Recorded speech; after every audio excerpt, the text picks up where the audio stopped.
As of late, I've had quite a few requests through the YouTube channel and from friends on a video from start to finish on my processes as of now. Not that this is the final changes I'll ever make to my reloading. I'm sure that as equipment gets better and we learn new things as we go always, that we may change things. But as of now, my process from A to B. So I've come back from the range, what I do from now. So the very first thing that I did here was give the brass a quick inspection and do a length check. So this is the brass in this bucket that was needing a trim. Everything else was okay. These buckets are all fine. So let's get to some trimming. At this stage, I'm still using the case trimmer from Duraco.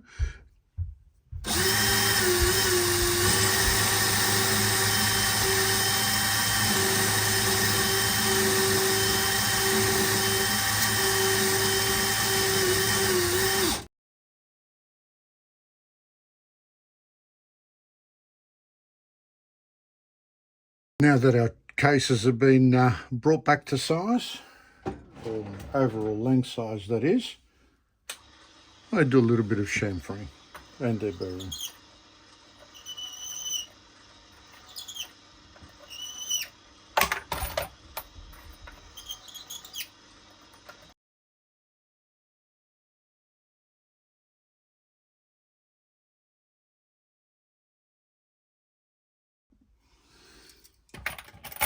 Now our job is to check them once again and to make sure they're within length.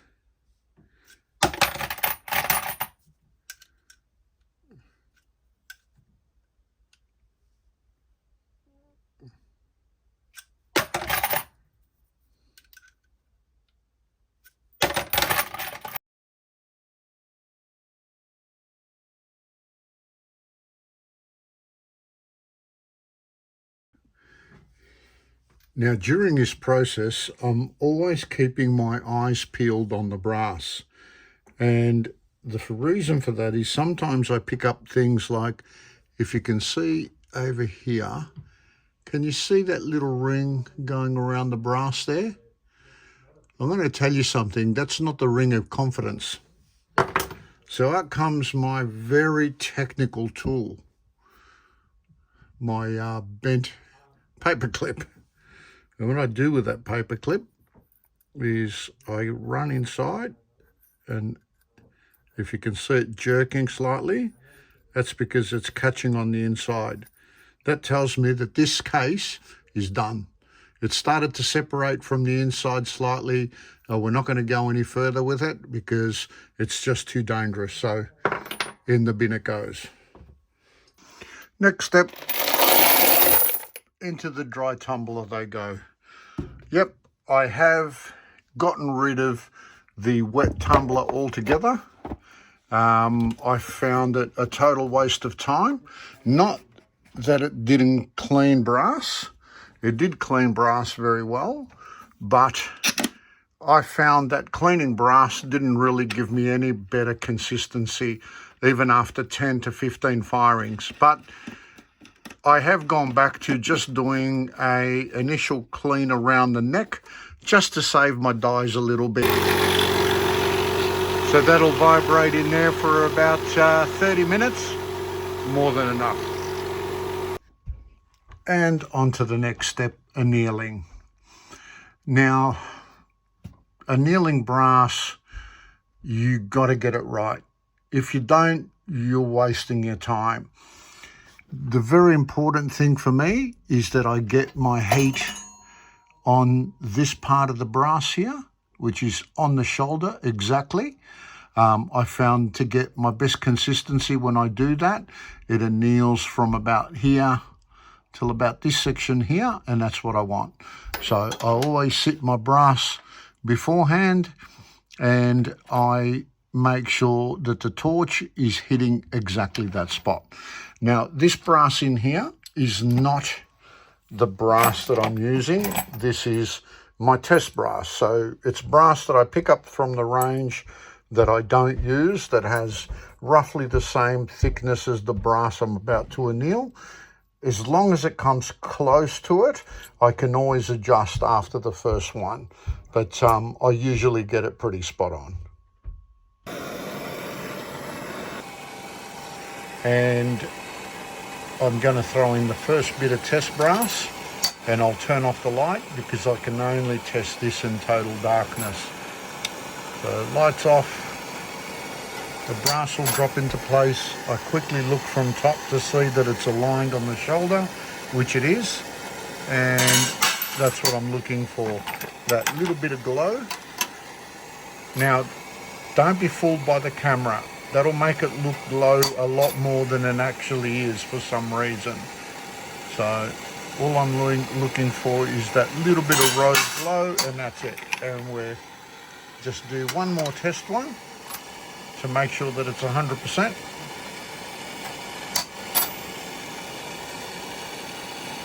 There we go. Perfect. That's what I'm looking for. Now I'm going to run my brass through. So here's our cleaned, annealed, length checked brass, ready to be reloaded. So what's the next step? My next step is to come over here and look at my recipe book. And yes, that's what I call it. And I'm going to be reloading some Zeeeee brass for my Remington 500. And I'm going to be reloading 174 grain ELDVT. Now, I am still working on seating depth. I know that the minimum I can have my overall length is 3.123. Yes, very long for a 308. This is a single feed. I am still playing with that, but I have worked out my powder, which is 43.9. But some very important information here is, yes, I'm using Zeeeee brass for this particular application, and this number here tells me that the 366 bushing, because I'm using a bushing die up here with the camera, it's very important that I have, let's see if I can zoom inside that die. There you go. I thought with the flash on we might be able to do it. Can we focus? Yes, we can. You can see it right just over here, 336. That's the bushing that I use for this brass.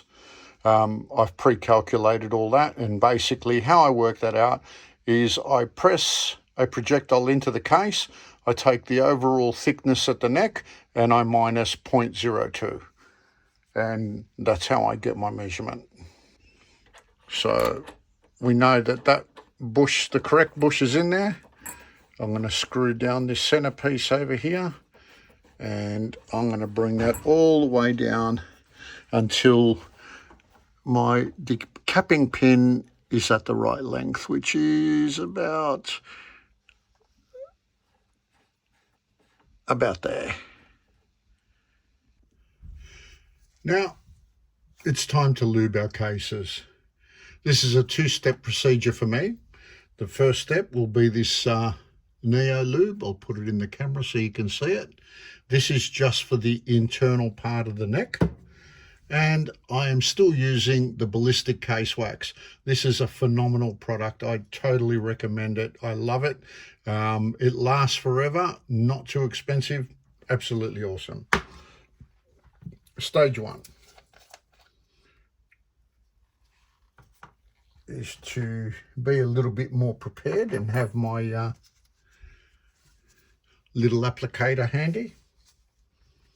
So what I do here is I dip it, scrape the edge of it,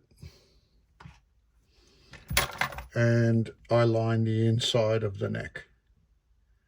I'll make sure that I've coated it well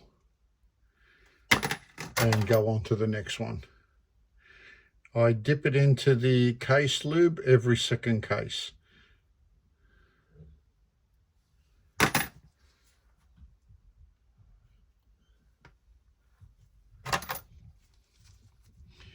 And the trick is to make sure you coat it evenly and well.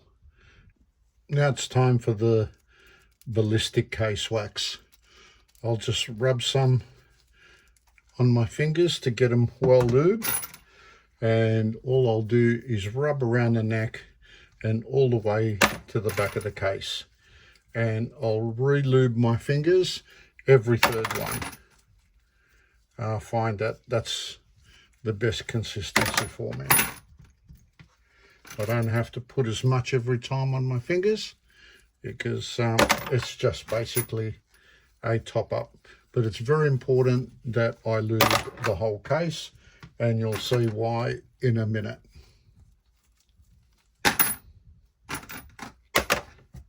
So make sure it goes in the right bucket. You always got to keep your wits about you in doing this, because you definitely do not want to miss a case, because the last thing you want is a stuck bit of brass in one of your dials.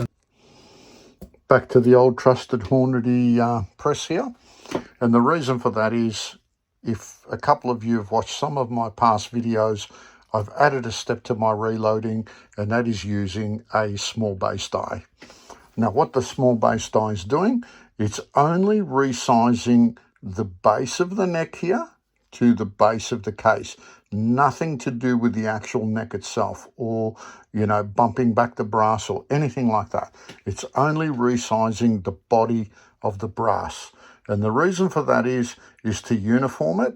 If it's expanded or anything like that, I mean, I don't have a rolling machine, so I found that this is a very cheap, it's a lot cheaper and a good way to do it, because you're doing the absolute whole body of the brass, nothing to do with the neck. And that's pretty simple. Your nicely lubricated brass will go into the press, down it goes, and that's it. The brass is now uniformed and ready to go to its next step.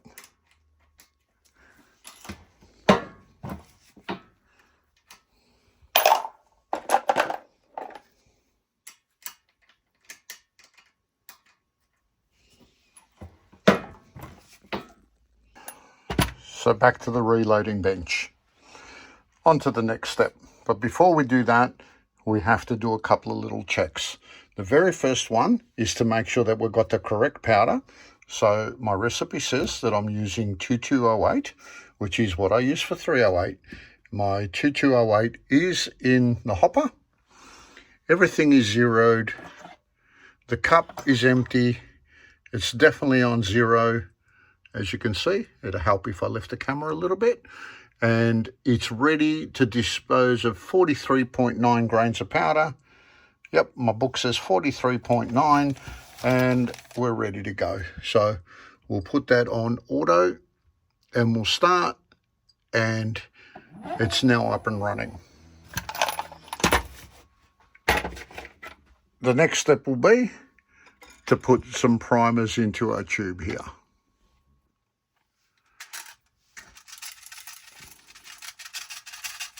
The old trick of doing it manually, as I said in one of my last videos, works a lot faster and a lot better. That's it. So I'll load them up.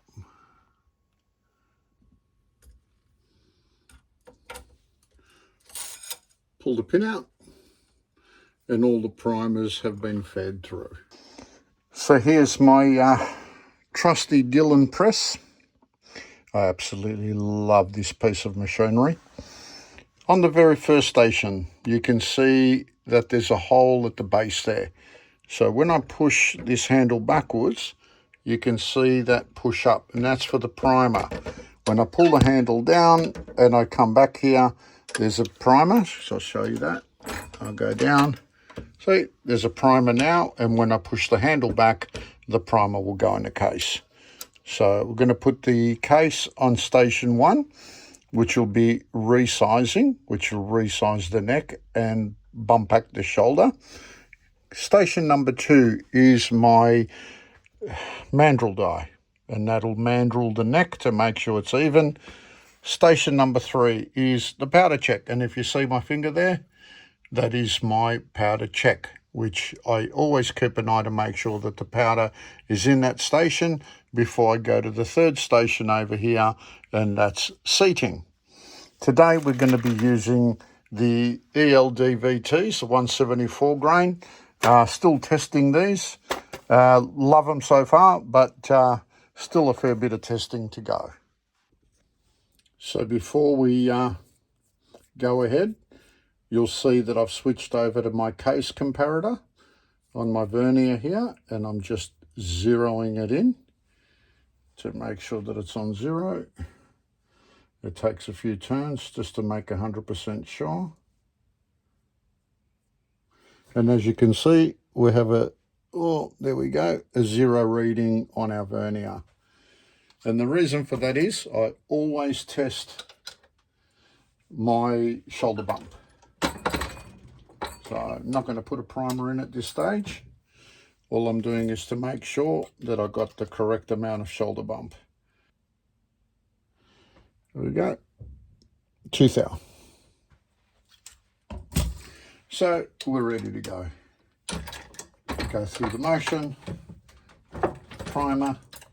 I check to make sure that my primer is sitting properly. It's a little high, as you can see there. So I'm just going to check the settings of the press to make sure, so that's flush. I needed to push back on the handle a little bit more. So that brass, adjust the camera a little bit here. So that brass will get indexed to station 2. Put the next bit of brass in, resize, primer, because it's the first couple. I'm chipping to make sure that it's flush. That's perfect. We're going to go to station 3. Brass will load into the first one. Down we go. And this time, powder's going to go in station 3. As the ram comes down, over to my powder check station, powder's in the case, ready to go to the next step. Now you might think to yourself, but you just put the powder in, you know it's there. But when you're going through the motions, this is just a check. So you can forget sometimes. So my eye will always go there, powder's in. The next step is I'll put my projectile on and I'll come up to the next station. My brass will come in on this side and it's now ready to go again. New brass is in. You can hear the powder measure is going through the motions of getting my next charge. I'm going to press down to resize. I'm going to wait a second for it to reach the correct powder. I usually don't have to do this because as I'm lubing my brass, I'm constantly doing powder into my little shot glasses, which I have up here, so I don't have to wait. And I would have put the powder in already. So powder's going in as the handle's down. I'm going to come up. I'm going to put my primer in. At the same time, my eye's going on the screen that my powder's definitely in there. And I'm going to turn now, and I have a round already made. My last step is to seat it in the arbor press. So it sits in there, and you'll see how little pressure it needs to seat that projectile. And the reason for that is all the prep that we did, the fact that we're using a bushing die, the fact that we're using the lubrication, the Neo Lube inside the neck, and that is what gives you consistent neck tension. So there you have it, my latest reloading procedure. I hope the video wasn't too long. I hope you got something out of it. If you have any questions, I'm happy to listen and answer them as best as I can. See you on the next video.